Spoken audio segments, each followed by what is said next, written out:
Brace த Lord. இன்றைய காலை மன்னா. தேவனை நோக்கி அழுதல் ஒரு பலவீனம் அல்ல.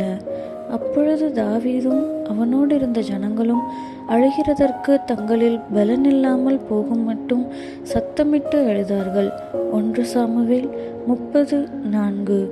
தாவீதும் அவனுடைய மனுஷரும் சிக்லாகுக்கு திரும்பி வந்தபோது அமலேக்கியர் அதை கைப்பற்றி அவர்களுடைய ஸ்திரீகளையும் பிள்ளைகளையும் மிருக ஜீவன்களையும் சிறைப்பிடித்து எடுத்து செல்லக்கூடிய சிறந்த பொருட்கள் அனைத்தையும் கொண்டு போய் அந்த பட்டணத்தை அக்கினியினால் சுட்டரித்திருந்ததை கண்டார்கள் என்று 1 சாமுவேல் 30:3 வாசிக்கிறோம்.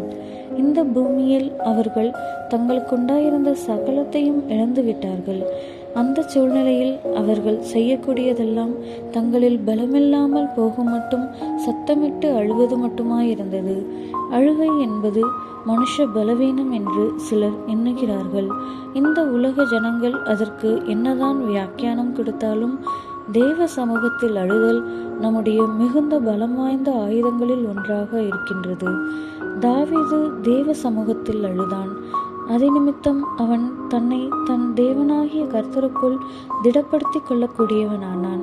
அப்பொழுது அமலேக்கியர் பிடித்து கொண்டு போன எல்லாவற்றையும் தாவீது விடுவித்தான். அவர்கள் கொள்ளையாடி கொண்டு போன எல்லாவற்றிலும் சிறியதிலும் பெரியதிலும் குமாரரிலும் குமாரத்திகளிலும் ஒன்றும் குறைபடாமல் எல்லாவற்றையும் தாவீது திருப்பிக் கொண்டான் என்று 1 சாமுவேல் 30:6-18-19 வாசிக்கிறோம். ஆம், நம்முடைய இருதயத்தை தேவனுக்கு முன்பாக ஊற்றி எல்லா உள்ளார்ந்த உண்மையோடும் நாம் அழ கற்றுக்கொள்ளும் போது சம்பவிப்பது இதுவே. நம்முடைய மாம்சீக சுபாவமாகிய அமலேக்கியர் எடுத்துக்கொண்டு போய்விட்ட எல்லாவற்றையும் ஏதோ ஓரளவிற்கு அல்ல, முழுமையாகவே நமக்கு திருப்பித்தர நம்முடைய தேவன் வல்லவராயிருக்கிறார். தாவீது தான் இழந்து போன எல்லாவற்றையும் திரும்ப பெற்றுக்கொண்டதுடன் கர்த்தருடைய சத்துருக்களின் கொள்ளையையும் கூட பெற்று அவைகளில் தன் சிநேகிதருக்கு வெகுமதிகளையும் அனுப்பக்கூடியவனாயிருந்தது ஆச்சரியமாயிருக்கிறது. வசனங்கள் 26-31 வரை இதை வாசிக்கிறோம். அருமையான தெய்வ பிள்ளையே, ஒரு சிக்லாக் அனுபவத்தினூடாக நீ இப்போது கடந்து போய் கொண்டிருக்கிறாயா?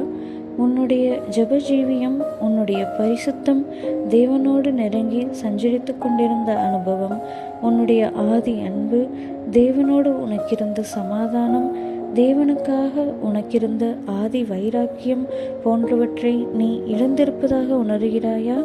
உன்னுடைய ஆவிக்குரிய ஜீவியத்தை உன்னுடைய மாம்சீக சுபாவம் பாழாக்கி விட்டதாக நீ உணர்கிறாயா? நீ அதைரியமடைய வேண்டிய அவசியமில்லை. நீ செய்ய வேண்டியதெல்லாம் உன்னுடைய இருதயத்தை தேவனிடத்திற்கு உயர்த்தி உன்னுடைய முழு பலத்தோடும் அவரை நோக்கி கதறுவது மட்டுமே.